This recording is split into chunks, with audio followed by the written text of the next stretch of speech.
Okay students, next आपके पास numerical है 12.9. A proton placed in a uniform electric field of 5000 newton per coulomb directed to right is allowed to go through a distance of 10 centimeter from A to B. Calculate potential difference between the 2 points. Work done by the field, the charge in potential energy of the change in potential energy of proton, the change in kinetic energy of proton, its velocity. ठीक है, आपके पास क्या है, एक proton है और उसको यूनिफॉर्म इलेक्ट्रिक फील्ड के अंदर प्लेस किया गया है, रखा गया है.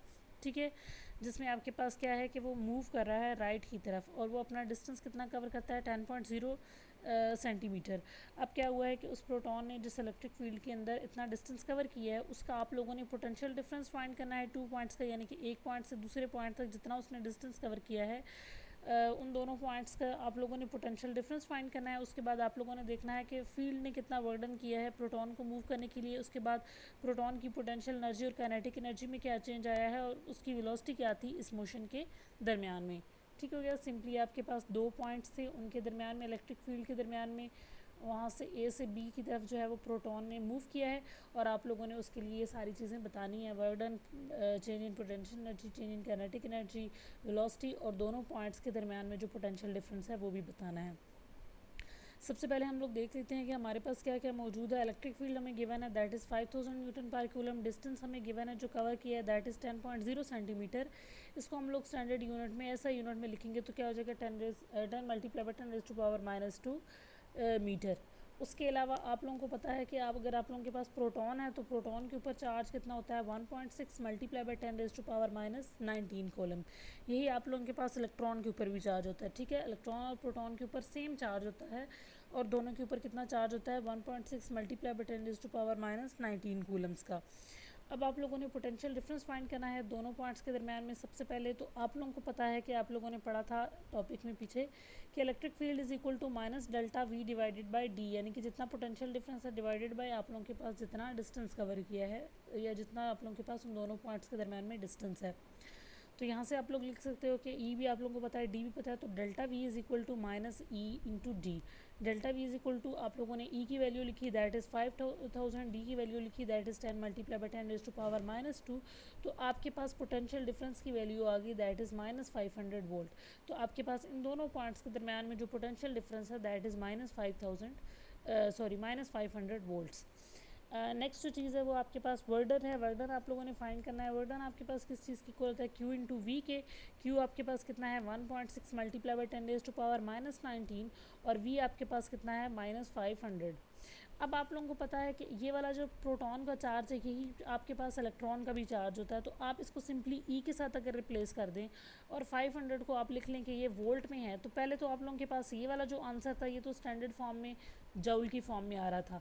लेकिन अगर आप लोगों ने इसको इलेक्ट्रॉन से और इसको इसी तरह वोल्ट लिख दिया कि ये वोल्टेज जो है वो वोल्ट में मेजर किया जाता है, तो आप जो है वो इसकी वैल्यू वर्डन की लिख सकते हो इलेक्ट्रॉन वोल्ट में. ठीक है, and that is -500 electron volt. ठीक है, आप लोग ऐसे भी कर सकते हो कि इन दोनों को मल्टीप्लाई करो, जो आंसर आए उसको फिर जो है इन दोनों को मल्टीप्लाई करने से जो आंसर आए यानी कि 1.6 मल्टीप्लाई बाय 10⁻⁻19. उसके बाद आप लोगों के पास यहाँ पे क्या है 500.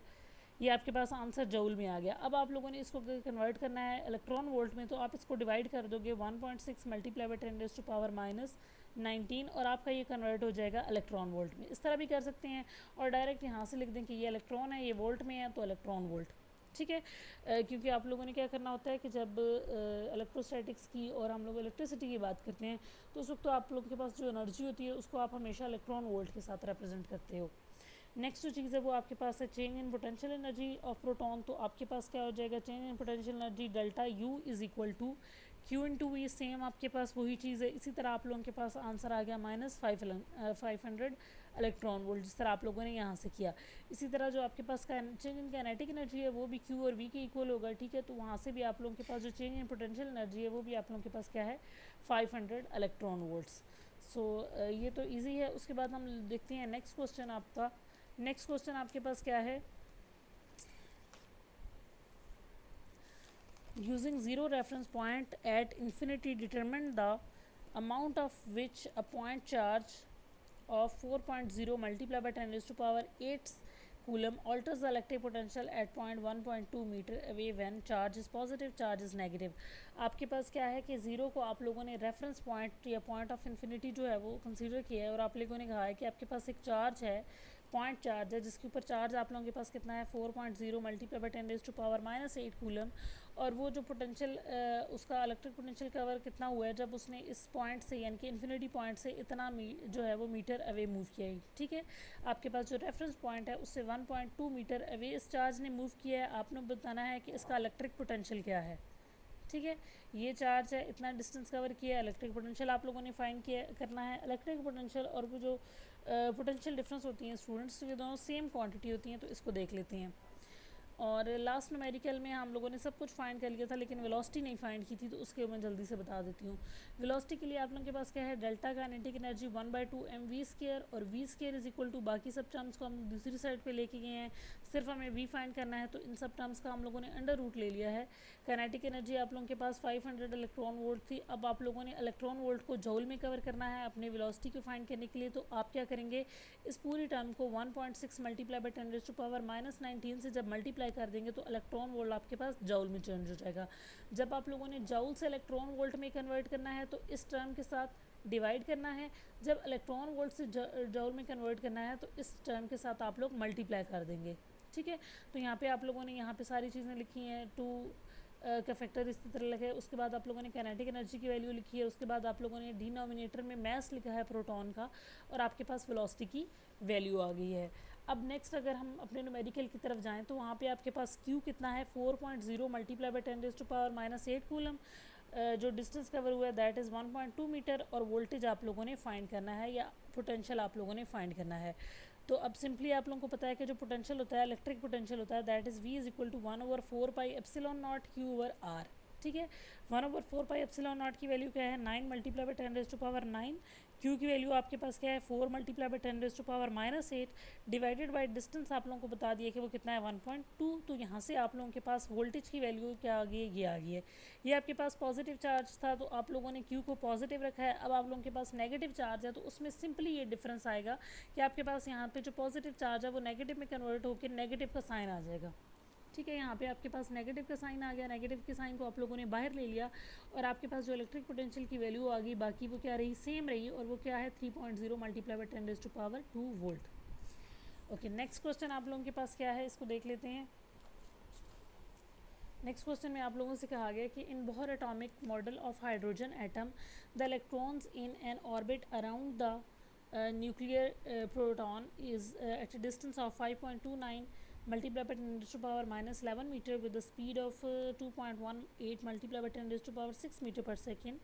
इलेक्ट्रॉन का जो चार्ज है वो भी आप लोगों को दे दिया, that is 1.6 multiply by 10 raise to power -19 coulomb, और mass of electron 9.10 multiply by 10 raise to power -31 kg आप लोगों को दे दिया है। फाइंड आप लोगों ने क्या करना है, electric potential that a proton exert at this distance, total energy of the atom in electron volt, और ionisation energy for the atom in electron volt.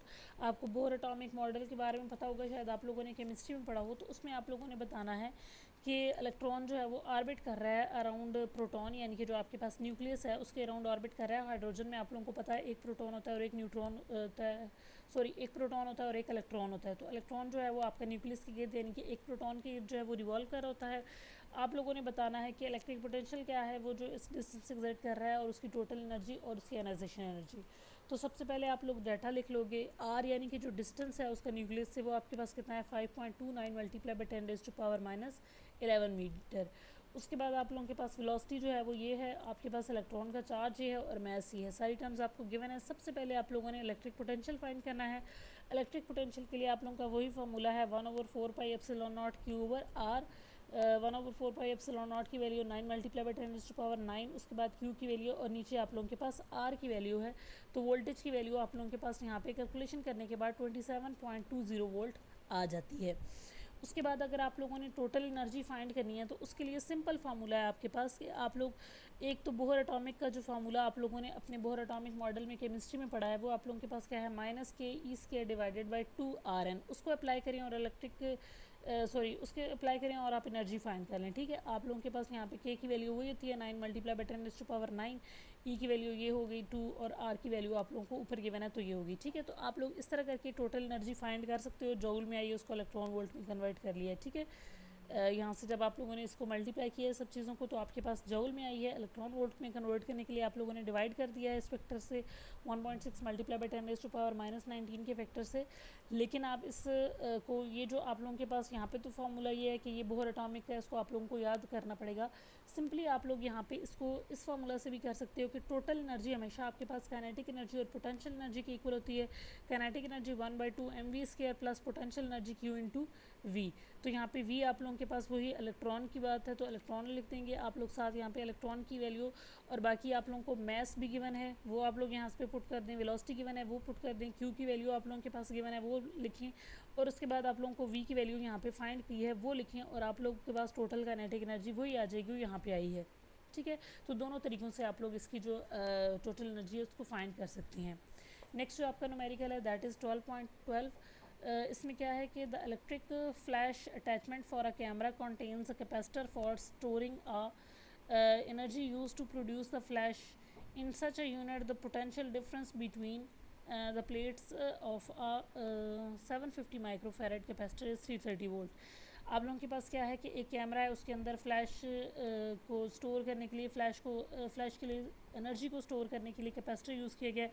Capacitor की जो आप लोगों के पास वैल्यू है कैपेसिटर की कैपेसिटेंस की जो वैल्यू है दैट इज़ 750 माइक्रोफेरेड, और जो आप लोगों के पास कैपेसिटर का वोल्टेज है वो कितना है 330 वोल्ट है।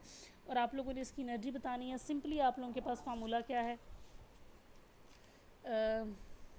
E is equal to 1/CV², यानी कि अगर आप लोगों के पास कोई भी कैपेसिटर है और उसकी आप लोगों को वोल्टेज गिवन है, उनके दरमियान में पोटेंशियल डिफरेंस उसकी प्लेट के दरमियान में आपको गिवन है दैट इज़ 330 वोल्ट, और आपको उसकी कैपेसिटेंस गिवन है दैट इज़ 750 माइक्रोफेरेड। माइक्रोफेरेड को आप फेरेड में कन्वर्ट कर लोगे तो आपके पास क्या है कि एनर्जी किस चीज़ की इक्वल हो जाएगी 1/2CV²। ठीक है, आप लोग c और v का स्केयर c और साथ में v का स्केयर मल्टीप्लाई करोगे तो आपके पास एनर्जी आ जाएगी जितनी एनर्जी स्टोर है इस कैपेसिटर में। तो 1/2 c की वैल्यू ये आ गई, v की आपके पास ये वैल्यू आ गई, इसका स्केयर ले लिया तो आपके पास एनर्जी आ गई दैट इज़ 40.8 जूल।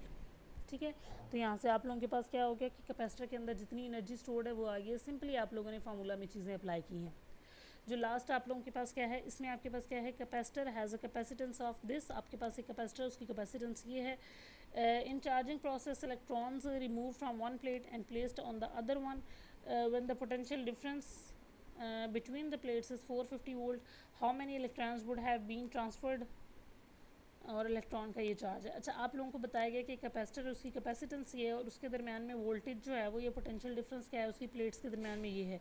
अब आप लोगों ने बताना है कि अगर आप लोगों को एक प्लेट से दूसरे प्लेट के ऊपर नेगेटिव चार्ज या इलेक्ट्रॉन्स ने मूव किया है तो आप लोगों ने बताना है कि इन अंडर दीज सर्कमस्टांसेस यानी कि इस कैपेसिटेंस और इस वोल्टेज के साथ कितने इलेक्ट्रॉन्स ने मूव किया होगा एक पॉइंट से दूसरे पॉइंट तक।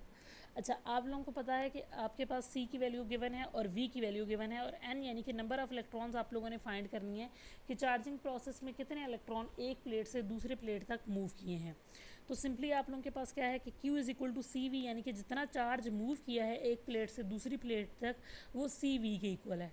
ठीक हो गया, c आपके पास ये हो गया, v आपके पास ये हो गया, इन दोनों को आप लोगों ने मल्टीप्लाई किया तो चार्ज आप लोगों को पता चल गया। ठीक है, कि आप लोगों के पास कितना हुआ है कि 1125 मल्टीप्लाई बाई 10⁻⁻8 कूलम का जो चार्ज है वो एक प्लेट से दूसरी प्लेट पे ट्रांसफ़र हुआ है। अब ये प्लेट इसी चार्ज जो है वो इसी तरह तो ट्रांसफ़र नहीं हुआ, ऑब्वियसली इलेक्ट्रॉन्स की फॉर्म में हुआ है। तो यहाँ पे आपके पास q is equal to n ही हो जाएगा, यानी कि नंबर ऑफ़ इलेक्ट्रॉन्स जितने आप लोगों के पास एक से दूसरे पे ट्रांसफ़र हुए हैं तो यहाँ पे आप q को n के साथ रिप्लेस कर दोगे। ठीक है, क्योंकि q जो चार्ज है वो आपके पास इलेक्ट्रॉन्स की फॉर्म में यानी कि इंटीजर मल्टीपल ऑफ इलेक्ट्रॉन है। तो आप लोगों के पास n और साथ में जितना भी चार्ज मूव किया है तो यहाँ से आप लोग इलेक्ट्रॉन का चार्ज अगर डिवाइड कर देंगे तो आप लोगों को पता चल जाएगा कि कितने नंबर ऑफ़ इलेक्ट्रॉन्स जो हैं वो मूव किए हैं। ठीक है, अगर आप n को और e को मल्टीप्लाई करें दोबारा अगेन तो ऑब्वियसली आपके पास यही क्वांटिटी आती है। सो आप लोगों को पता चल गया है कि कितने जो है वो चार्ज जो है वो मूव किया है। इसकी आप एग्जांपल ऐसे ही ले सकते हैं से कि अगर आप लोगों के पास क्या है कि 1 किलो आप लोगों के पास सेब हैं और उनकी प्राइस ये है से, तो आप लोगों ने देखना हो कि अगर एक जो आप लोगों के पास सेब है उसकी क्या प्राइस है तो आप डिवाइड कर देते हैं जितने उसके अंदर सेव होते हैं और उसको उसकी प्राइस के साथ। तो यहाँ पे भी आप लोगों के पास सेम है कि आपके पास इतना टोटल चार्ज है और फिर नंबर ऑफ़ चार्ज, अगर आप लोगों ने नंबर ऑफ़ देखना है कि इलेक्ट्रॉन कितने हैं, तो एन ई को आप लोगों ने क्यू के साथ रिप्लेस किया है और आप लोगों ने यहाँ से ई को जाके इधर डिवाइड कर दिया, तो आपको नंबर ऑफ़ इलेक्ट्रॉन्स में जो है वो चार्ज की वैल्यू पता चल गई कि कितने इलेक्ट्रॉन्स जो हैं वो मूव किए हैं एक प्लेट से दूसरी प्लेट की तरफ।